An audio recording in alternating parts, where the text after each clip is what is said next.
Iniciamos con la siguiente actividad dentro del foro de ciberseguridad. La conferencia denominada La ciberseguridad y su papel en el tratamiento de datos personales en posesión de particulares. Nos acompañan arriba el licenciado Carlos Alberto Barrera Romero, presidente del sector industrial de tecnologías de información de Canacintra. El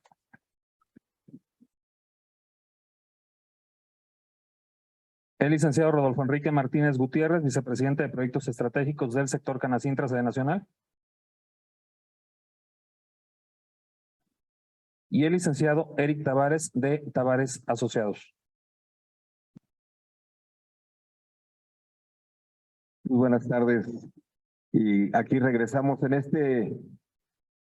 este tema tan importante que tenemos el día de hoy. Ya hemos ido pasando por lo que ha pasado, lo que nos habló Margot acerca de ingeniería social. Y hemos hablado de lo que nos habló Enrique Leiva acerca de lo que tenemos que tener como empresarios, como medidas de seguridad para evitar todo lo que es la ciberdelincuencia. En esta presentación me complace presentar a Eric Tavares, que es abogado especializado en tecnologías de la información, es maestro en ciencias penales y cuenta con diferentes diplomados y destaca los diplomados en protección de datos personales en posesión de particulares por la ANICE. Ha sido funcionario público en Bansefi, en Conagua, en Conacom. Adicionalmente es oficial de cumplimiento y actualmente es el director general de Tavares y Tavares Law Firm. Bienvenido, Eric, en este primer foro de ciberseguridad. Y vamos a comenzar, si no tienes inconveniente, en la pregunta que nos hicieron aquí: ¿qué es lo que tenemos que hacer para proteger nuestros datos personales? ¿Y qué es lo que deben de hacer las organizaciones para proteger los datos de las personas que ellos tienen? Por favor, Eric. Bueno, vas a hacer que me vaya al final de la presentación y ya se va a acabar. Bueno, pues primero que nada, muchas gracias, Carlos, Enrique, por la invitación y considerarme para dar esta ponencia. Es la primera que doy después de la pausa de la pandemia, entonces si me ven un poco temblorino es normal, no estoy acostumbrado todavía. Los datos personales, me voy a parar un poquito para... y voy a poner el cronómetro para que no me pase. Bueno, pues vamos a hablar de un tema. Cuando estábamos en la firma elaborando la presentación, los datos personales como tal, a veces los empresarios creen que es nada más, pues ya tengo mi aviso de privacidad y lo tengo en mi página de internet y con eso es más que suficiente, ¿no? Para preparar esta exposición estuvimos analizando y decíamos, ¿qué le damos al empresario? Porque efectivamente los datos personales, en teoría, es muy amplio. Hay mucha normatividad en el mundo. Tenemos el Convenio de Budapest de Ciberseguridad, en el cual todavía México no es parte. Tenemos el Reglamento de Protección de Datos de la GDPR de Europa, de la Unión Europea, que tampoco, bueno, ya no estamos adaptando muchas empresas a él. El Convenio 108 Plus, y así me puedo... Entonces, para no aburrirlos mucho, yo como abogado en un foro de muchos ingenieros y empresarios, pues tratamos de hacerlo lo más práctica. Espero que no se les haga tediosa. Y siempre antes de iniciar, pues me gusta dar una frase. Esta frase la dijo Robert Mueller, exdirector del FBI, y dice, solo hay dos tipos de empresas, las que han sido pirateadas y las que lo serán, ¿no? Aquí ya hemos hablado mucho del phishing, del malware, de todo este tipo de ataques que hoy en día se viven y que con la pandemia se incrementaron, ¿no? Entonces, siguiente, por favor. ¿Qué es el derecho a la protección de datos personales desde un ámbito jurídico? Bueno, siguiente. El artículo 16 constitucional, por favor, la que sigue. Está muy largo, no lo voy a leer todo, pero tiene un reconocimiento como derecho humano. El dato personal hoy es un derecho humano. ¿Cuál es ese derecho? Pues tener que estén protegidos tus datos personales y una autodeterminación informativa. ¿Qué quiere decir ello? Que tú puedas decidir ¿Cómo van a usar tus datos? ¿Quién los está? Siguiente, por favor. ¿O hay aquí algo? Ah, bueno.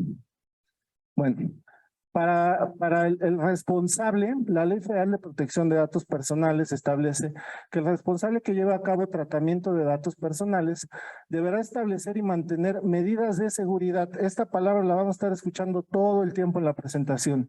La marca de 3 modos: administrativas, técnicas y físicas, que permitan proteger los datos personales contra daño, pérdida, alteración, etcétera.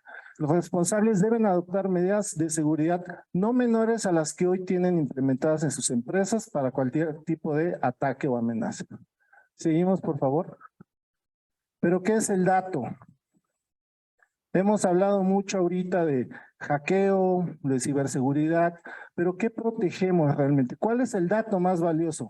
¿Qué quieren a veces las empresas, los hackers, los que se meten a robar información? ¿Qué buscan?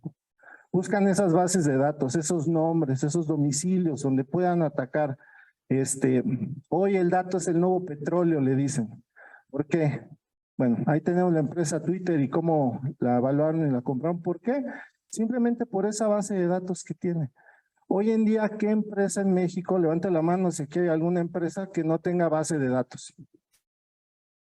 De clientes, de proveedores, de sus mismos empleados. Todo ya lo hacemos por medio de bases de datos. Esos datos, ese dato es lo que vale hoy en día. Hay empresas, de hecho, que se dedican a generar datos y a venderlos, ¿no?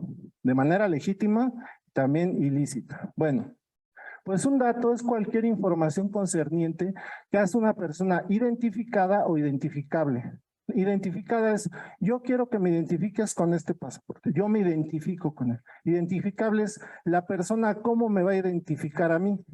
Ah, bueno, te pido el banco, necesito que me entregues tu INE, porque la licencia de conducir no, pero ya me hace identificable ese dato. ¿Qué tiene el dato? Pues el nombre, el número de teléfono, dirección, CURP, etcétera. Los datos pueden estar expresados en forma numérica, alfabética, gráfica, fotográfica, artística o en cualquier otra modalidad. Aquí ya empezamos a entrar un poco a la ciberseguridad. El dato como tal, cuando está instalado en una computadora, no es el nombre. Ustedes saben, son ingenieros, es un código, ¿no? Que lo lee la programación y me lo presenta a mí en mi pantalla como un nombre. Bueno, ese dato, en ese lenguaje de programación, debe de estar protegido y lo debemos de proteger nosotros como responsables que recabamos esa información. El dato personal sensible, pues son aquellos datos que atacan la esfera más, bueno, que protegen la esfera más íntima de su titular o cuya utilización indebida pueda dar origen a discriminación. Orientación sexual, religión, datos sensibles, tipo de sangre, enfermedades, un expediente clínico. Toda esa información es sensible. ¿Por qué es importante diferenciarla? Simplemente, como abogado lo digo, por las penas. En caso de una filtración de un dato personal, ahorita vamos a ver las infracciones, pero si ese dato personal es sensible, la ley lo marca tajantemente, se va al doble la pena, ¿no? Entonces cuidemos eso. Otra cosa que muchas veces nos confundimos, ¿no? Hablamos de, oye, pero el dato, mi empresa, el nombre de la empresa es un dato personal. No, no es dato personal. Dato personal es el nombre de los socios. Cuidado con compartir eso. Los domicilios, los teléfonos. El dato es lo que haga identificable. Hablamos luego de la disociación o anonimización del dato. Esto es cuando difuminamos tanto el dato que no puede hacer identificable a una persona. Ejemplo, una base de datos de 300 abogados con todos los nombres. Si solamente sacamos la materia a la cual se dedican, pues vamos a tener que son 100 abogados civiles, 100 penales y 100 mercantiles. Ahí estamos disociando el dato. No estamos viendo el nombre de Eric Tavares si es mercantil. Nada más estamos viendo que pertenece a esa estadística. Esa es la disociación. Siguiente, por favor. Los principios. La ley de protección marca que todo el responsable que esté haciendo tratamiento de datos tiene que cumplir con estos 8 principios. Los voy a dar, hay teorías, hay libros para cada uno de estos principios, entonces voy a darlos lo más sintetizado posible. Bueno, el primero no se ve muy bien, pero es confidencialidad. No, no es cierto. Ay, a ver, bueno. Se puede mover porque me sigo. Lealtad. Respetar la confianza depositada al proporcionar la información. Quien me proporciona la información, me llena una solicitud, lo que ustedes quieran, está depositando su confianza en que yo, receptor de los datos, voy a tratarlos de manera lícita. Información. Conocer quién utilizará la información, para qué fines se ocupará, con quién se compartirá y cómo ejercer sus derechos respecto a ello. Consentimiento. Debemos solicitar el consentimiento del titular de los datos, ya entendimos, para el tratamiento de los mismos. ¿Cómo los vamos a usar? A lo mejor para labores de marketing, para labores de generación de demanda, etcétera, etcétera. La calidad. Tomar medidas necesarias de los datos para que estos sean exactos, completos, correctos y actualizados. Más adelante vamos a ver cómo se cuida esa integridad o esa calidad. Proporcionalidad. Solo deberemos solicitar los datos para el uso que le vamos a dar. Como abogado yo no le puedo solicitar, a lo mejor si llevara un tema de salud, una indemnización, un juicio de salud, pues sí le pediría su expediente clínico.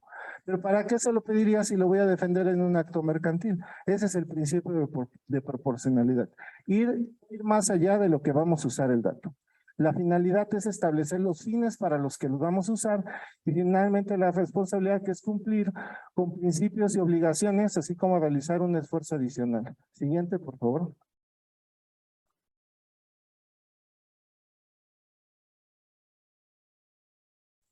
Perdón. Bueno, los deberes. Existen dos deberes que marca la ley: seguridad y confidencialidad. La seguridad es que la información se resguarde bajo medidas de seguridad adecuadas. ¿Se acuerdan que al principio vimos? La vamos a administrar en tres: físico, administrativo y tecnológico. Para efectos de nuestra plática, la seguridad debemos de tener las medidas adecuadas para almacenar esa información, y la confidencialidad es que los datos no se difunden, partan más allá de personas que tienen permitido accesar para ello. ¿Sale? Siguiente, por favor.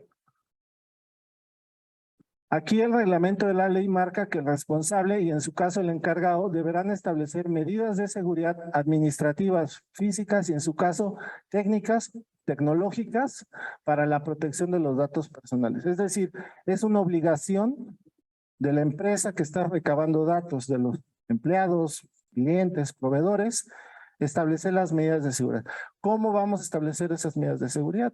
Todo el mundo lo sabe, un análisis de riesgo, ¿no? El riesgo no se disminuye a cero, siempre nada más se mitiga y se controla, pero primero se debe de conocer y eso se hace con un estudio. Siguiente, por favor. ¿Por qué establecer un programa de medidas de seguridad para la protección de datos personales? Bueno, ya nos lo dice la ley, pero adicional a ello, siguiente, por favor.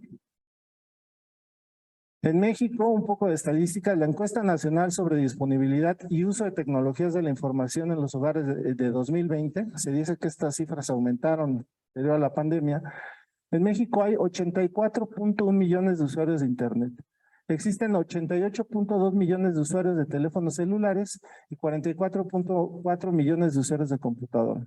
En México, hasta 2020, ocurren 299 ataques de malware por minuto.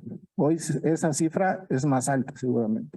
Y las principales afectaciones reportadas fueron robo de información, fraude y pérdida financiera, el phishing que ya explicaron, fuga de información sensible y robo de identidad. ¿Les suena todo eso? Siguiente, por favor. Bueno, ¿y por qué? Como les decía, el reglamento lo marca y es una obligación para quienes le están dando tratamiento. Ayuda a garantizar la confidencialidad, integridad y disponibilidad. Los que hablan de ciberseguridad saben que esta es la triada, ahorita las vamos a hablar. Ayuda a prevenir y mitigar los efectos de un mal uso de datos personales. Evita que los datos sean expuestos, bloqueados o alterados. Evita afectaciones económicas a la empresa debido a multas, compensación de daños y pérdida de posibles clientes e inversionistas. En el despacho hoy en día traemos varios clientes que tienen procedimientos porque les han vulnerado sus bases de datos. Algún titular de los datos se fue a quejar al INAI porque le marcaron de una empresa.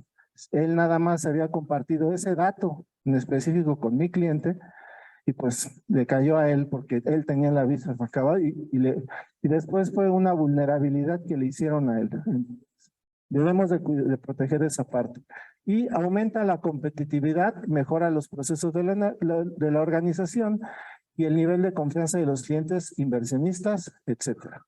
Hoy en día, dentro de los due diligence para adquisición de empresas, nos ha tocado ver que nos piden las políticas de datos personales, los métodos, los procesos que tiene implementada la empresa para la protección del dato.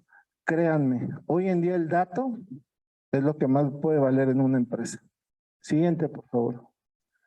No obstante lo anterior, para una obligación no es posible implementar un programa de seguridad de la información que reduzca el riesgo a cero, eso ya lo tocamos. Sin embargo, pueden poner en marcha medidas de seguridad básicas para minimizar las vulneraciones a la seguridad de los datos personales y temas de trato. Las medidas de seguridad pueden abordarse bajo las tres siguientes características. Me devuelvo. Medidas de seguridad basadas en la cultura del personal. Algo que hablaba Margot, ¿no? Esta inteligencia, ¿cómo? Inteligencia social. Ingeniería social, ¿no? Que es capacitarlos de que no abran correos que no tienen destinatario, fijarse bien. Temas físicos, ¿dónde tienes archivados tus avisos de privacidad, tus solicitudes? ¿Dónde las recabaste? ¿Dónde las tienes hoy físicamente? Y para efectos de nosotros, en medio tecnológico. ¿En dónde está? Siguiente, por favor. Es importante identificar los orígenes que tienen los riesgos a los que están expuestos los datos personales. A manera de ejemplo, señalamos los más comunes, que son amenazas por atacantes, amenazas que son generadas a raíz de una situación fortuita y amenazas por descuido o desastre natural. Las amenazas por atacantes, pues hay dos tipos de atacantes. El interno, el empleado infiel, el enojado, el distraído a lo mejor que se llevó su computadora a su casa. O quien está intentando atacar o está intentando hackear para ingresar, como ya lo platicamos extensivamente en el foro. Amenazas a raíz de una situación fortuita, como puede ser desde un incendio, se incendió y se perdió toda la información física dentro de la empresa, o se cayó el sistema, se perdió la información, se perdieron las claves de acceso. Hoy en día, con temas de encriptación de claves, pues puede pasar eso y no hay forma de recuperar. Y finalmente, por un descuido, desastre natural. Siguiente, por favor. Bueno, pues vamos a entrar ya un poquito más en materia. Ya les quise dar como un primer antecedente de qué es el dato personal, cómo la ley lo protege, porque van a decir, oye, pero ¿a qué hora entramos a temas digitales? ¿No? Ya entendimos qué es un dato personal, ya entendimos que el responsable debe de resguardar esa información. Ok, ahora vamos a verlo desde el entorno digital. Para ello, primero debemos de entender qué es la ciberseguridad, ¿no? Ya hemos hablado mucho, el foro se llama así. Sin embargo, pues hicimos un pequeño, vamos a decirle, concepto de ciberseguridad para poderla entender. Y la ciberseguridad es el conjunto de procedimientos y herramientas que se implementan para proteger los datos que se generen y procesen a través de dispositivos electrónicos. Cualquier dispositivo electrónico, celular, computadora, laptop, nube, todo, bueno, sí, todo lo que se procese dentro de un dispositivo tecnológico habla de ciberseguridad. Siguiente, por favor.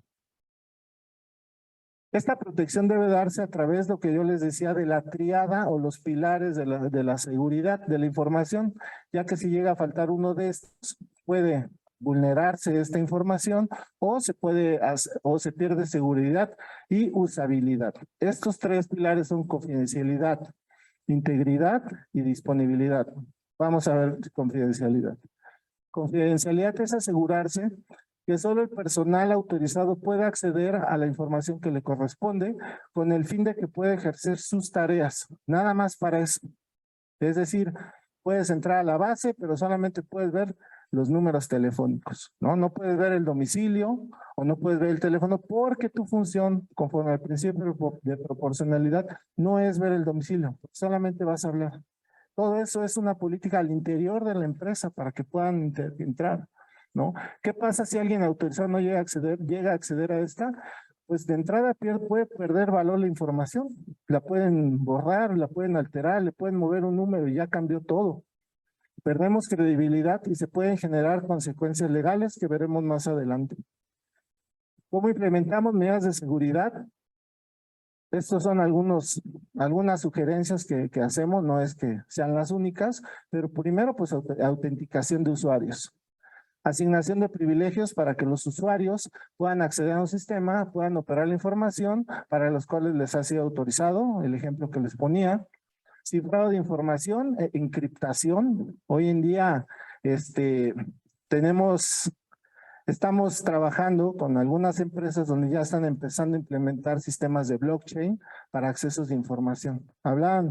Muchas veces el tema de las criptomonedas el blockchain lo basan en temas de criptomonedas, sin embargo los usos de blockchain son infinitos para temas de seguridad de información. Entonces, esa puede ser una buena. Y finalmente, establecer acciones apoyadas en infraestructura tecnológica de hardware y de software, ¿no? Siguiente, por favor. El siguiente punto de la tríada es la integridad. ¿Qué quiere decir esto?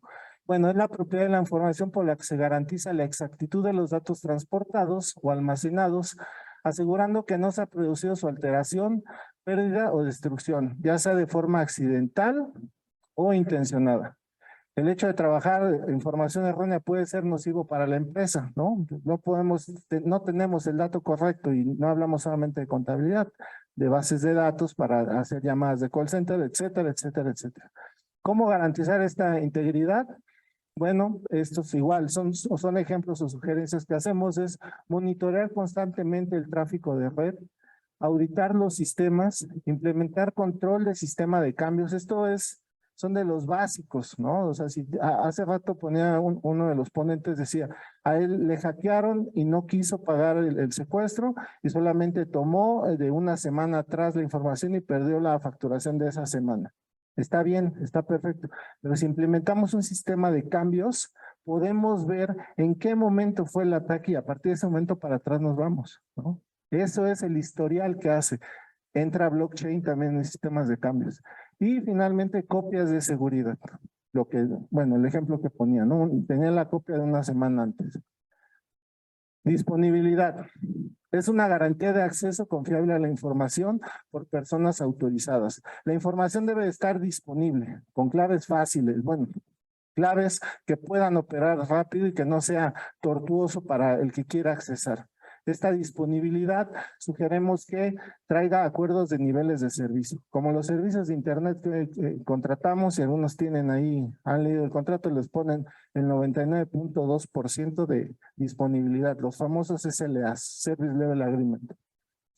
Balanceadores de carga de tráfico para ver si no estamos siendo atacados por un malware para tumbarnos nuestra operación por un tráfico excesivo y eso no nos permita tener la disponibilidad de acceder a nuestras bases de datos.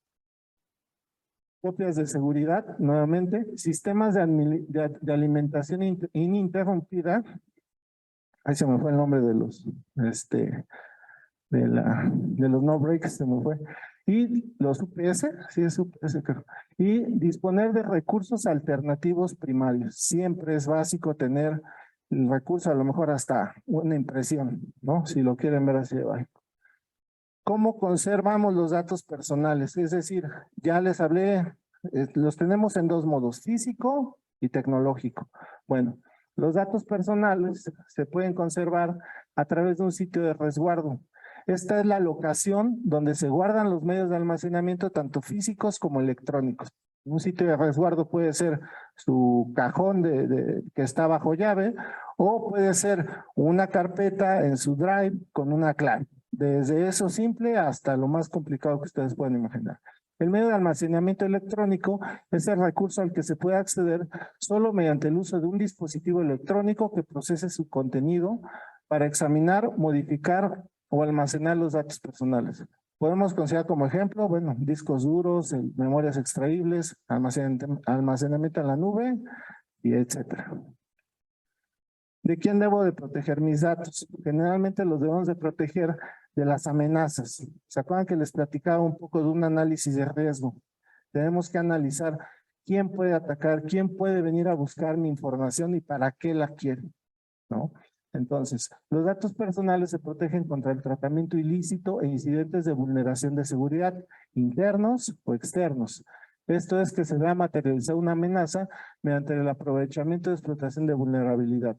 El artículo 63 del reglamento de la ley dice que cuando se materializan estas amenazas es por la pérdida o destrucción no autorizada de los datos, el robo, extravío o copia no autorizada, el uso de acceso o tratamiento no autorizado, accesan y los tratan, ahí los mismos siguen dejando, pero ya están tratados ilícitamente, y finalmente el daño, la alteración o modificación no autorizada. Siguiente. ¿Cómo protegemos los datos a los que damos tratamiento?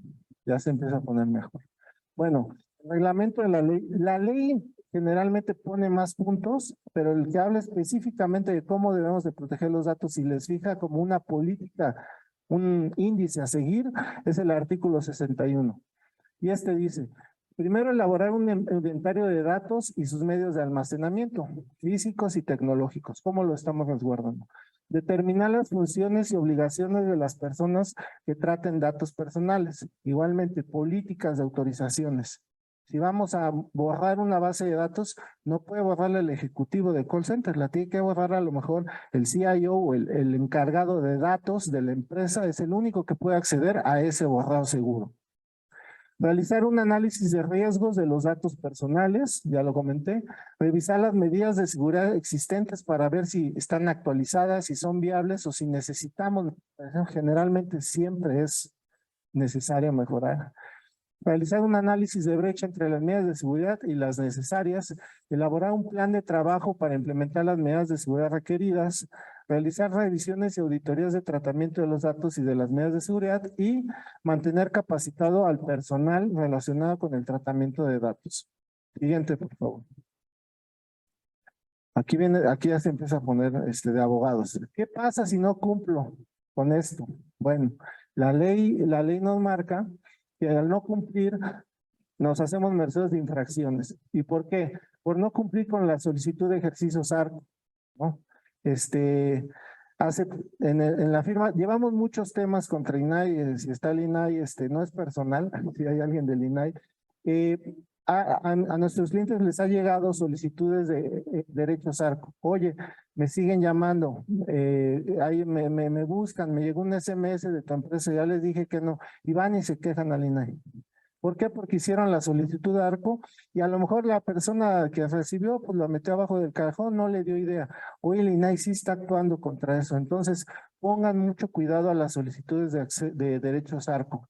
Bueno, derechos ARCO es los derechos que, lo voy a explicar, no sé si lo expliqué al principio, pero los derechos ARCO son los derechos que tiene el dueño del dato, el titular, a ejercer contra quien tiene sus datos, el responsable de tratar sus datos. Son de acceso, de rectificación, de cancelación y de oposición. ¿Vale? Incumplir con los principios para el debido tratamiento de los datos, los 8 principios que les dije al principio. Vulnerar la seguridad de bases de datos locales, programas o equipos cuando resulte imputable al responsable. Llevar a cabo transferencia o cesión de datos personales fuera de los casos en que esté permitido por la ley. Y recabar o transferir datos personales sin el consentimiento expreso del titular en los casos que este sea exigible. Generalmente esta última cláusula también les pasa mucho. Contratan, oye, un área de marketing que me va a ayudar a correr una campaña. Toma, aquí está la base de datos de mis clientes. Oye, ¿le hiciste un contrato, una transferencia de datos? ¿Un contrato de transferencia de datos? No, pues ya lo contraté y se entiende. No se entiende. Créanme que el mundo de datos personales está cobrando cada día más relevancia para las empresas. Métanle mucho clic ahí. ¿Cuáles son las sanciones? Bueno, viene desde el apercibimiento Multas desde los 9,000 pesos hasta los 30 millones de pesos. Ahí hay un caso muy sonado para una institución financiera que la multaron por 22 millones de pesos. Ha sido la más grande que yo conozca. Y no la quise poner ahí porque dije, no hay que espantar. Pero también hay medidas penales. Hay delitos por los datos personales. Entonces, hoy en día deben de cuidar esa parte porque me parece que dentro de los foros decían, oye, pero ¿cómo la autoridad va a acceder o cómo interactúa? Y hablábamos de la iniciativa de ley que está en el Senado, se me olvidó el nombre del senador que la propuso, que habla un poco del tema de ciberseguridad. Sin embargo, hoy la ley para efectos de datos personales ya considera como delito el maltratamiento de datos personales y establece puntualmente qué es. Siempre las infracciones, las multas van conforme a la capacidad económica del infractor. Generalmente el INAI lo que hace es despide sus estados financieros del año anterior para con base en sus ingresos les fije la multa, ¿no? Entonces, ahí ya trae un componente financiero fuerte, las multas. Y hoy en día nosotros estamos también litigando nulidades contra esas multas, porque sí están bastante altas a nuestra consideración. Finalmente, bueno, sí, por favor. Algunas recomendaciones. Realizar actualizaciones frecuentes a nuestros sistemas. Revisar periódicamente el software instalado en los equipos de cómputo de las empresas. Tener medidas de seguridad para acceder al entorno de trabajo electrónico, tener implementado un sistema de uso de contraseñas sólidas, que existe una cultura de bloqueo y cierre de sesiones entre los colaboradores de la empresa. Yo me acuerdo que cuando estábamos en el gobierno, de repente te parabas a ver, te hablaba el jefe, te parabas y ya cuando regresabas, ya había un correo electrónico donde habías invitado a todos la comida ese día, ¿no? Y todos, oye, gracias, Eric. No, pues se sentaron ahí porque me paré y no bloqueé mi computadora y un amigo pues, mandaba los correos. Desde eso así tan de broma, pues puede existir que alguien se conecta y te baja la información en lo que tú te paraste simplemente al baño y no bloqueaste tu equipo de cómputo. Y hay responsabilidad hoy en día dentro de lo que trabajamos también en las políticas, dentro de los colaboradores de las empresas, es fijarles eso, porque ellos son quienes tienen acceso y por eso están autorizados. Entonces deben de cuidar y proteger esa parte. ¿Dónde me quedé? Determinar efectivamente quién administrará a los usuarios y sus accesos. Revisar periódicamente la configuración de seguridad de los equipos de cómputo.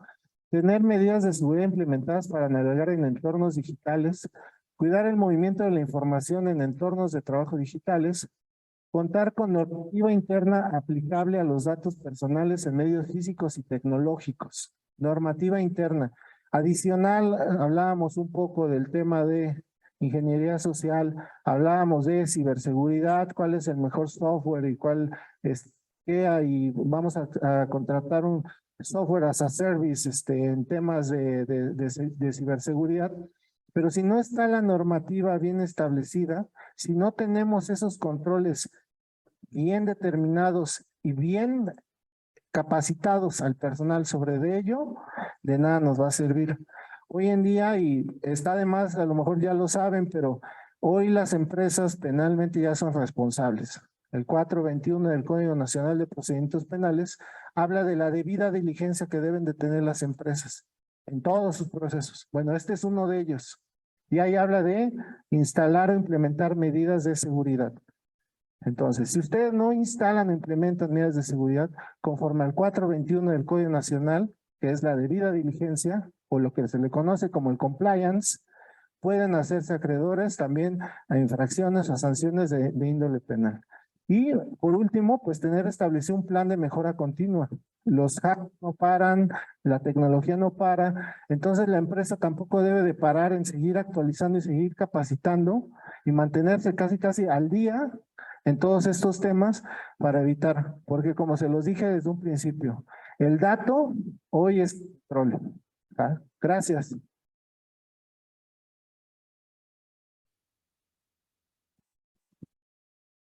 Gracias, Eric, por tu participación. Sin duda, orgullosos de tenerte en el sector como consultor, como amigo, como todo.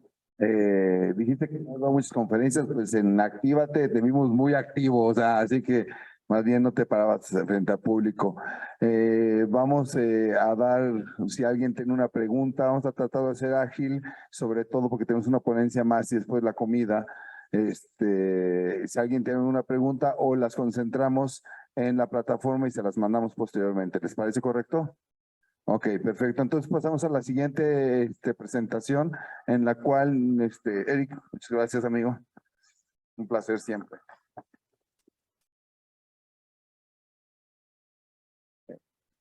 La siguiente presentación, si nos dices, Carlos Villanueva,